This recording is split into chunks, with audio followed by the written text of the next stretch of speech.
Charlie Kirk was a racist, xenophobic, transphobic, Islamophobic, sexist, white nationalist, mouthpiece, who made millions of dollars inciting hatred in this country. There's about 5 lies in there, by the way, but I'll keep going. Whether it was his genocide denial, stop lying. His transphobic tirades, stop lying. His pushing for mass deportations, okay, that's true. Or his normalizing Trumpism for years, well, it is normal, sister. The man stood for nothing but hate. That's a lie. I extend absolutely no empathy for people like that. Now, by the way, she's allowed to have every one of these thoughts in her head, but what kind of a grotesque woman, when the body is not yet in the ground, when the widow is still in a state of shock, feels compelled to publish this? I'll keep reading. In this situation, my empathy is reserved for his children. Oh, fuck you. You know May what? they Exactly. grow up to live in a country that is the total opposite of everything their father envisioned. Could you imagine invoking a father who was just murdered, invoking that father against his own children? What a sicko. What a sicko. May all of our children grow up to live in a country that values their lives enough to take gun violence seriously and reject any person who would try to justify senseless gun-related deaths, especially the deaths of children. So she just justified it. She just justified it. She's victim blaming. And you know what? She is allowed to have all of these opinions. Yeah. But what kind of a grotesque monster publishes that? Put her face and name up, Olivia, so I can repeat it again. And imagine, cabinet minister who criticized, let's... Wait, it gets better. There's Nahanni Fontaine acting like an idiot, like a ghoul, is not news. I think it was last month. She criticized a sign language interpreter while she was making an announcement for people with disabilities. She made fun of the sign language interpreter. She said she told one of her staff that she was thrown off by a sign language interpreter's presence and that the woman, at an announcement for people with disabilities, should not be on the stage. What? And she was Why is she still in cabinet?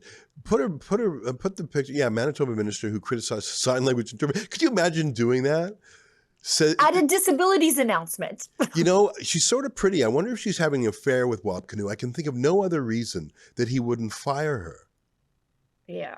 I'm sorry to say it. I can think of no other reason that such a disgusting, disgraceful woman would not be fired for the interpreter thing, let alone for the monstrous comments she has just made about Charlie. And, you know, is that a personal slur I'm saying? Yeah, it is.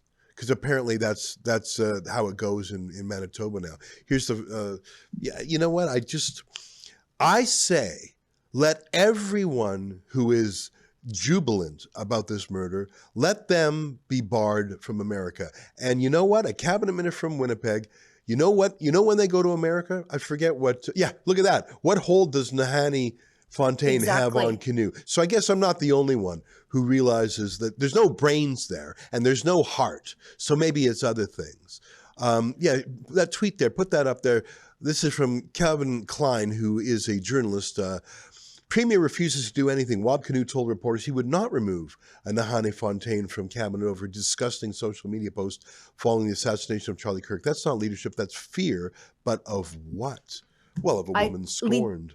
Well, it leads me to believe that I think the media party in and around Winnipeg know exactly what's going on here, and they're just not able to say it, or they're not going to say it. I think that's exactly right. You know, I know a little bit about Winnipeg. I don't get there often enough. I like to get there at least once a year. That's where my mom was born, and I love that city. It's a comfortable place. And you know what else? If I have to say one thing about Winnipeg, if I had to sum it up in one word, I would say it's cold in the winter. Yeah. And so when you live in Winnipeg, you look forward to a winter vacation somewhere warm. We know, for example, the former Premier Brian Pallister had a house in the Costa Rican jungle, and he loved it so much he would go there and sort of lie about it. He would hide that he was away. He would say, no, I was just unavailable. There's something about Winnipeggers getting some sun because it is so cold there. God bless them. They're hardy Canadians. You got to love them. I say all this, Sheila, because if you are a rich cabinet minister, where are you going for your vacation? Not Vegas. Well, not now, you're not. Yeah. And Winnipeg, the closest big city to Winnipeg, I'd have to check on the map. I'm going to guess it's Minneapolis. You tell me if I'm wrong on that. Forgive me. You know what, Olivia? Can you throw a map on the screen? And you cross the border maybe for shopping. You cross the border for maybe a road trip. You go down to Florida. Maybe you go down to Phoenix. Whatever. Don't let her do that. Let her be a bigot in her own home. Let her and Wob have a winter vacation somewhere, some chalet and scroll out. I want to see if that's Winnipeg. Yeah. So what's the nearest big city? I can't quite see that. Let's look. Anyhow, it's not important. I'm just saying, you see where Winnipeg is? If you're going somewhere, you're going south. Yeah. You're going to Chicago, you're going to Minneapolis, you're going to Vegas, you're going to Miami, you're going on a cruise. Don't let them do it. Yeah. I believe she has the absolute legal right to say every word there. Right. I don't believe in cancel culture. Nahanni Fontaine won't be fired over Charlie Kirk comments. This isn't cancel culture. She has expressed a point of view, reveling in violence, showing tremendous cruelty towards the children.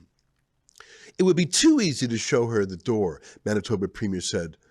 Really? It's so easy? Why don't you, speaking to reporters, you know what? All right, let's start a pool. I say that Wob Canoe and Nahanni Fontaine have a story yet untold. Let me leave it there. By the way, Little Miss, I don't believe in cancel culture. She's one of the biggest advocates for criminalizing so-called residential school denialism. But I think the most vulgar part of her statement was that she was doing this self-congratulatory moral preening thing where, can't you see, I still have compassion for the child victims of not the murderer, but of this bigot dad. Yeah. She made herself the good person in all of it.